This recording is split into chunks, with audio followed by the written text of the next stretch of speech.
hits, hits, a scene hits, hits, hits, a scene hits.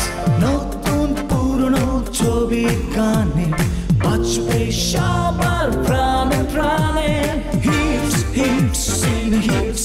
সুপ্রিয় দর্শক, শুভেচ্ছা নেবেন, আশা করি ভালো আছেন। আমি ইমটু আপনাদের আমন্ত্রণ জানাচ্ছি একুশে টেলিভিশনের সাপ্তাহিক চলচ্চিত্র বিষয়ক অনুষ্ঠান তিব্বত স্নো প্রেজেন্ট সিনেজ দেখার জন্য।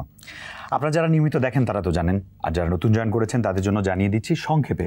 আমরা একজন আমন্ত্রিত অতিথিকে সঙ্গে নিয়ে তার সঙ্গে আড্ডা দিই, তার কেরিয়ার, তার অতীত, তার সিনেমা নিয়ে ভাবনা অথবা তার কেরিয়ার নিয়ে ভাবনা এবং তার ভবিষ্যৎ পরিকল্পনা, এগুলো জানার চেষ্টা করি। আড্ডার ফাঁকে ফাঁকে দেখানোর চেষ্টা করি যে সিনেমাগুলো রিলিজ হয়েছে সম্প্রতি অথবা রিলিজ হতে যাবে, এরকম সিনেমার এক্সক্লুসিভ কিছু গান। আজও একই ফরম্যাটে সাজিয়েছে আমাদের অনুষ্ঠান, আশা করি আপনাদের ভালো লাগবে এবং থাকবেন পুরো অনুষ্ঠান জুড়ে। দর্শক, অনুষ্ঠান শুরুর এই মুহূর্তে আপনাদের একটা কথা বলতে চাই। শ্রাবণের মেঘগুলো জড়ো হলো আকাশে, গত 2 যুগেরও বেশি সময় ধরে আমরা সবগুলো প্রজন্মের মুখে মুখে এই গানগুলো গেয়ে যাই। এই গানটি সুর করেছেন কে? আমরা অনেকেই জানি, অনেকেই জানি না। অথবা ধরেন এই কুমার বিশ্বজিতের একটা গান আছে, যে গানটার নাম হচ্ছে বসন্ত ছুঁয়েছে আমাকে। এটাও আমরা সবাই কম বেশি মুখস্থ জানি। এরকম অসংখ্য জনপ্রিয় গান যিনি লিখেছেন, কিছু কিছু জায়গায় সুর করেছেন, তিনি একাধারে গীতিকবি, তিনি সুরকার এবং মাঝে মাঝে তিনি কিন্তু গানও করেন। আমি আজকে যাকে আমন্ত্রণ জানিয়েছি আমাদের মাঝে উপস্থিত আছেন, তিনি আমাদের সবার প্রিয় একজন ব্যক্তিত্ব, তিনি হচ্ছেন আশরাফ বাবু। আজকের অতিথির সঙ্গে কথা বলি, চলুন। বাবু ভাই, নামটা তো এমন রেখেছেন, কখনোই আপনার বয়স বাড়বে না, আপনি সবসময় সবার কাছে বাবু হয়েই থাকবেন। আচ্ছা আচ্ছা, কেমন আছেন আপনি? আছি আলহামদুলিল্লাহ। তো আপনি তো সঙ্গীতের মানুষ, সঙ্গীতেই খান, সঙ্গীতেই ঘুমান, এই জন্যই এত ভালো ভালো আপনার সৃষ্টিকর্ম আমরা দেখতে পাচ্ছি। এই সঙ্গীত নিয়ে আপনার ব্যস্ততা কেমন? সঙ্গীত নিয়ে সবসময় সকাল থেকে উঠেই, যদিও সকালে উঠতে পারি না, সঙ্গীতের মানুষটা মনে হয় কেউ মাঝে মাঝে সকাল পর্যন্ত ঘুমাতেও পারেন না, উঠবেন কি করে? ওটাও যায় না, এই চলতেছে আর কি। এভাবে সঙ্গীত নিয়েই ব্যস্ততা, কখনো টেলিভিশন, কখনো রেডিও, তারপরে এখন তো ইউটিউবে গান প্রচুর কাজ করা হয়, তারপর নাটকের গান, এই বিভিন্ন মানে গানের উপরেই এদিকেই চলছে আর কি। এখন তো নতুন প্রজন্মের যুগ, অবশ্যই। এখন তারুণ্যের যুগ, তারা অনেকেই হয়তো বা বিস্তৃত, অনেকে আমাদেরকে চেনে না বা কম চেনে। সেই অর্থে তাদের জন্য কিছু, তাদের হয়ে তাদের রিপ্রেজেন্টেটিভ হিসেবে আমি আপনাকে কিছু প্রশ্ন করব। ওকে, আপনার শুরুটা কবে, কিভাবে? শুরুটা হচ্ছে ছোট থেকেই শুরু, কারণ গান বাজনা যাদের ভিতরে আছে আর এই পর্যন্ত যখন টিকে আছি, তো নিশ্চয়ই ভিতরে জিন বলো কিছু আছে, হ্যাঁ, সেই জন্যই আর কি টিকে থাকে। নাহলে তো কোনো চাকরি করতাম কোথাও, হ্যাঁ, ডেস্ক জব করতাম বা কিছু একটা করতাম আর কি।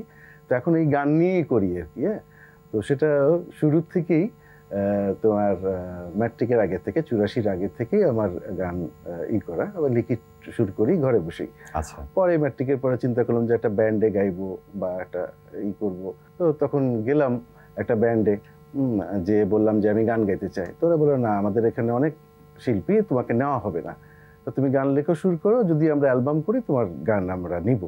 তো সেই ক্ষেত্রে আমি তখন তাদেরকে 3টে গান দিলাম, তাদের গিটারিস্ট আলী আহমেদ বাবুকে। ওরা ঢাকায় যাবে, রেকর্ডিং করবে। ভালো কথা। ওই জায়গাটা কোথায়? ওটা খুলনাতে। খুলনা, আমার ছোটবেলার শহর। কি বলতেছেন? খুলনের ভাষা। খুলনের ভাষা। তখন আর কি তাকে দিলাম, আর পরবর্তীতে তারা গান নিয়ে প্র্যাকটিস করার পরে লাস্ট গান ছিল শ্রাবণের মেঘগুলো জড়ো হলো আকাশে। 4টে গান ছিল, শেষ গানটা শ্রাবণের মেঘগুলো জড়ো হলো। ওই গানটা ওই দিনই আমি তার বাসায় গিয়ে তুলতে যাওয়ার যে সময়টুকু, প্রায় আধা ঘন্টা 1 ঘন্টা পথ হেঁটে যাওয়ার, তখনই আমি মাথায় করে গানটা নিয়ে গেছিলাম যে এটাই তুলে দিব।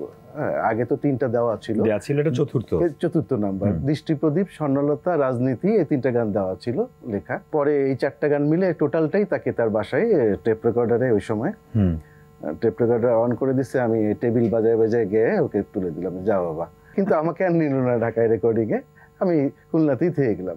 পরে যখন অ্যালবাম বেরোলো, তখন সবাই আর কি আমাকে বললো যে তোমার অ্যালবাম বেরিয়েছে, আসো শোনো। দোকানে গিয়ে শুনলাম বাড়িতে, তখন কিন্তু আমার কাছে ওই টাকাটাও ছিল না ক্যাসেটটা কিনার আর কি। যাই হোক, আর সেই অবস্থায় আর কি চললো অ্যালবামটা, নাম করছে, শুনলাম, সবই কিছু শুনতে পাচ্ছি বন্ধুদের কাছে, প্রশংসা শুনতে পাচ্ছি, কিন্তু আমাকে তো কেউ চিনে না, সেটাই হচ্ছে। তো পরবর্তীতে যে ব্যান্ডের ওই শ্রাবণের মেঘ যিনি গিয়েছিলেন, গিটারিস্ট আলী আহমেদ বাবু, উনি 1-2 মাস পরে বোধহয় উনি ওই ব্যান্ড ছেড়ে দিলেন। ছেড়ে দিয়ে বললেন যে চলো তোমাকে নিয়ে একটা ব্যান্ড করি। তখন আমি অরবিট করলাম, আমি আলী আহমেদ বাবু এবং পলাশ। এর আগেটা ছিল ডিফারেন্ট টাচ। ওটা তো আমার ব্যান্ড ছিল না, জাস্ট গান ছিল, আপনার ডেডিকেশন ছিল, কন্ট্রিবিউশন ছিল। পরে আমরা অরবিট করলাম, টোটাল গান আমার লেখা শুরু করা। আমরা চারটা করে 3 জনে ভাগ করে 12টা গান অরবিট নামেই বেরোলো। তার মধ্যে একটা গান ছিল ওই লাল শাড়ি রে নিশিরাতে যাই কোন বনে লাল শাড়ি, এই গানটা ছিল। তারপর থেকে শুরু হলো সেকেন্ড ভলিউম। তারপর থেকেই যাত্রা শুরু, ঢাকাতে থাকা, এবং পরিচয় হলো পার্থ বড়ুয়ার সাথে 90 শেষের দিকে। তখন পার্থ বড়ুয়া আমাকে পেয়ে আর আমি সে মিলে প্রচুর অ্যালবাম শুরু করলাম। ত্রিরত্নের খেপা, ওটা 93-তে করলাম, ত্রিরত্নের খেপা। এটা প্রথম র্যাপ অ্যালবাম বাংলাদেশে। সেখান থেকে শুরু হলো আমাদের জার্নি আর কি। আর এর আগে তো অনেক অ্যালবামেরই, অনেক ব্যান্ডেরই কাজ আমরা করতাম, লিরিক্স টিউন করতাম, মিউজিক করতাম, প্লাস সলো সিঙ্গার তখন যে সময় ওই সময়কার ছিল, তখন এই কাজগুলো নিয়ে ব্যস্ত। ওই যে সকাল হয়ে যেত স্টুডিও থেকে বেরোতে, চোখ এরকম করে বেরোতাম আর কি, কারণ রৌদ্র তো চোখে পড়লে তখন আর সহ্য হতো না, রাত জেগে সারাদিন ঘুমে আবার রাত্রে কাজ। কিছু প্রোডাকশন কোম্পানি ছিল যারা বলতো যে মশারি কি এনে দিব তোমাদেরকে, মানে তোমরা তো বেরোচ্ছ না স্টুডিও থেকে। মশা তো ছিল, মশা ছিল আর কি, কন্টিনিউ। রাতে করার মূল কারণটা কি ছিল? তখন স্টুডিও, মানে ভালো কাজের স্টুডিও হাতে গোনা কিছু ছিল। ওই স্টুডিওগুলোতে আমাদের ভিড় হতো খুব, মানে শিডিউল দিতে পারতো না। দেখা গেলো যে বাচ্চু ভাইয়ের শিডিউল আমরা খেয়ে নেওয়া বলা আর কি, আর বাচ্চু ভাইয়ের শিডিউল নেওয়া আছে, ওইটাকে আমরা পরেরটা পারছি না করতে। কুমার বিশ্বজিতের শিডিউল নেওয়া আছে, প্রণব ঘোষের ওই সময়ের শিডিউল করে নেওয়া, একটা না। তখন আমরা দিনে পারতাম না কাজ করতে, রাতে কাজ করতাম, যেহেতু রাতে কেউ শিডিউল দিত না, ওইটাকে আপনারা সুযোগ হিসেবে নিয়েছেন। আর তখনকার আমলে প্রণবদার কথাই বলি, উনি জব করতো, উনিও চাইতো যে এসে রাত্রে করার জন্য, পারতো না, উনি ছুটি নিয়ে এসে কাজ করতো। আর আমরা চলে যেতাম রাত্রে আর কি। রাত্রে কাজ করলে মজাও হয়, কাজও হয়, সবকিছু মিলে আর কি, একটা গল্প গুজবও হয়। এইভাবেই ব্যস্ত সময়গুলো পার করেছি এই টাইমে।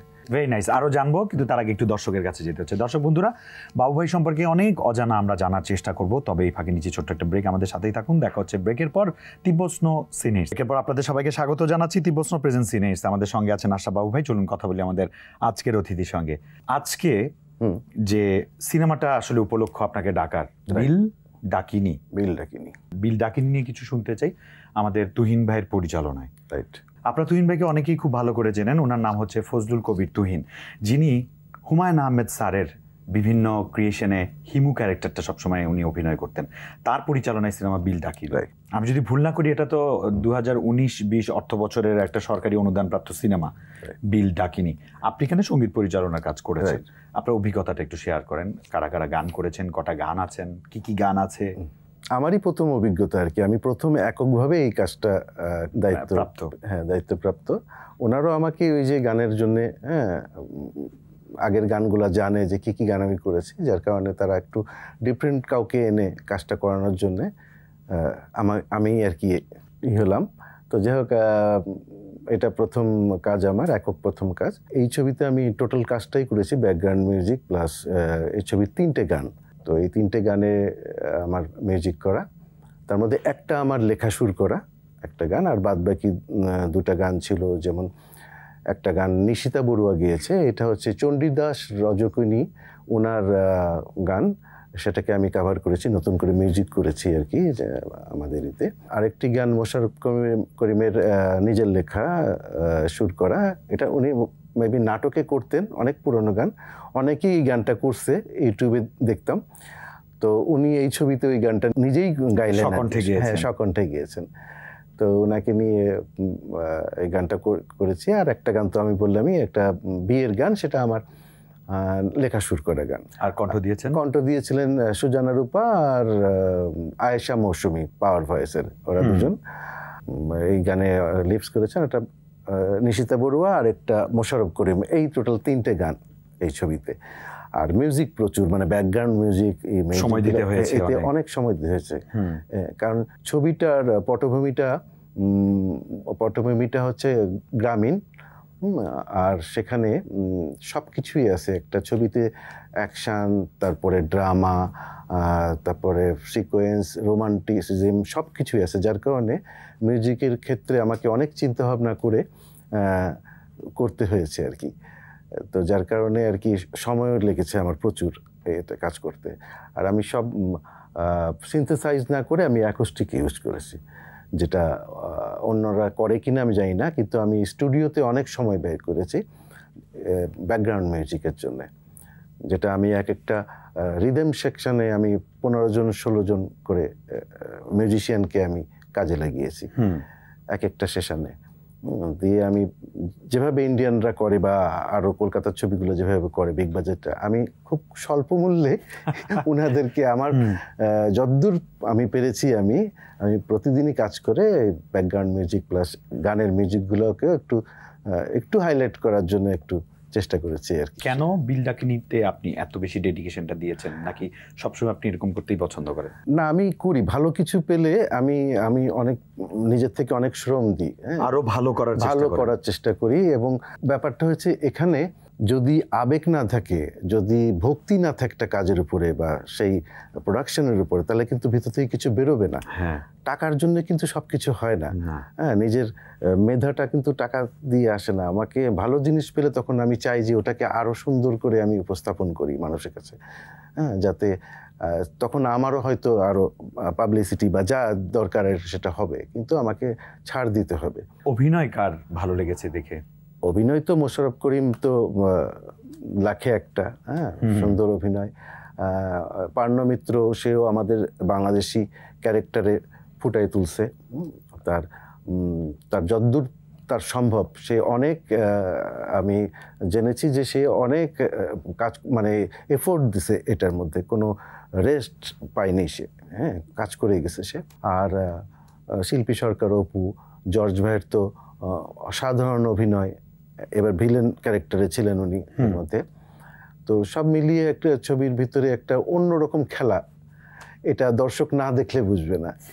আচ্ছা, আশা করি দর্শক দেখবে। দর্শক তো ভালো সিনেমার জন্য অপেক্ষা করে, এবং ভালো সিনেমা দর্শক সবসময় ফেরায় না, সবসময় ইয়ে নেয়। আমি একটু দর্শকের প্রসঙ্গ যেহেতু আসছি, একটু দর্শকের কাছেই যাই। দর্শক বন্ধুরা, আপনারা দেখছেন তিব্বত স্নো প্রেজেন্স সিনিয়র্স। আমরা যাচ্ছি একটা কমার্শিয়াল ব্রেকে, দেখা হচ্ছে ব্রেকের পর।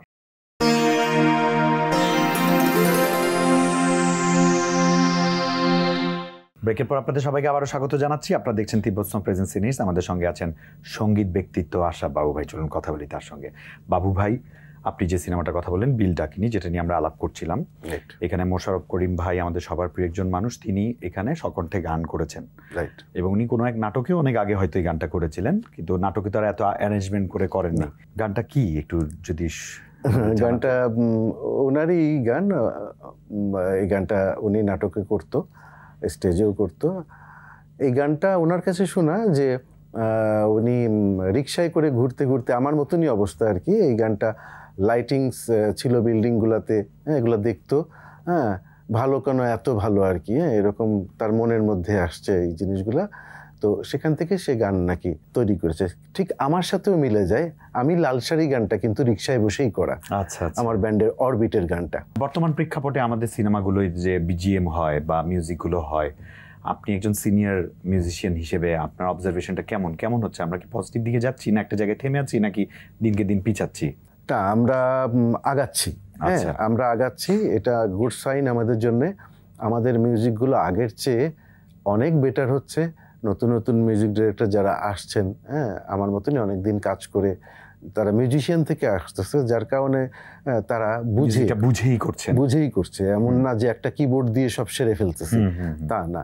আর এখনকার ছবিগুলোতে আগে যেরকম আমরা ইউটিউব থেকে বা বিভিন্ন জায়গা থেকে মিউজিকগুলো চুরি করে এনে কপি পেস্ট করতাম, এখন আর ওই সুযোগগুলো নাই ইউটিউবের কারণে বা বিভিন্ন কপিরাইট ইস্যুতে আমরা আটকে যাচ্ছি, যার কারণে আমাকে প্রপার মিউজিক করতে হবে। আর পাশাপাশি আরও ভালো ভালো ছবি যখন বেরোচ্ছে, তখন আমাকেও চিন্তা করতে হচ্ছে যে ওই ছবির চেয়ে যেন আরও কিছু নতুন কিছু আমার ছবিতে যেন আমি দিতে পারি। সঙ্গীত নিয়ে আপনার ফিউচার প্ল্যানটা কি আসলে? হয়েছে কি, আমাদের দেশে মূল্যায়নিত নাই। আমরা যারা স্বীকৃতি নাই, এটা আমরা যারা পর্দার পিছনে আমরা যারা কাজ করি আমাদের কিন্তু কোনো মূল্যায়ন নাই। আমরা যদি কালকে জ্বরে পড়ে থাকি কেউ আসবে না আমাদের দেখতে। হ্যাঁ, যদি ওটা ব্লাড দরকার হয় ওই ফেসবুকে মারলে 2 দিন পরে খবর হবে হ্যাঁ আমার এইটা আছে আর কি। যাই হোক, হয়তো পেশেন্ট সুস্থ হয়ে গেছে, নাহলে কবরে চলে গেছে আর কি। তো আমরা যারা এখনো পর্যন্ত পর্দার পিছনে আমাদের কোনো মূল্যায়ন নাই, কোনো আশা নাই, কিছু নাই। কি হবে আমরা নিজেও যাই না। কেউ যদি বলে না আমার এই ফিউচার প্ল্যান আছে, এগুলো বাজে কথা, ভুল কথা, এগুলো মিথ্যা কথা। অনেক ধন্যবাদ বাবু ভাই, এত ব্যস্ততায়ও আমাদের সময় দিয়েছেন। 21 টেলিভিশনের এই প্রোগ্রামের দর্শকদেরকে জানাই আমার পক্ষ থেকে প্রাণ ঢালা শুভেচ্ছা এবং এবং এবং হলে যাওয়ার একটা আবেদন আর কি, যেন বিল ডাকিনিটা দেখে কিছু একটা কমেন্ট করুক আর কি, খারাপ বা ভালো তাও দেখুক পাবলিক। হ্যাঁ, এটাই জানা। ঠিক আছে, ধন্যবাদ আরো একবার। দর্শক বন্ধুরা, এই ছিল আমাদের আজকের আশরাফ বাবুর সাথে আলোচনা। এই আলাপে অনেক অজানা কথা জানানোর চেষ্টাই ছিল আমাদের মূল উদ্দেশ্য। আপনারা যদি বিন্দুমাত্র নতুন কিছু জেনে থাকেন, সেখানে হবে আমাদের আয়োজনের সার্থকতা। বন্ধুরা, চলে যাচ্ছি, নেক্সট উইক আবারও দেখা হবে নতুন অতিথি, নতুন বিষয় নিয়ে। সবাই ভালো থাকবেন, সুন্দর থাকবেন, 21 টেলিভিশনের সঙ্গেই থাকবেন, সেই প্রত্যাশায় আজ বিদায়।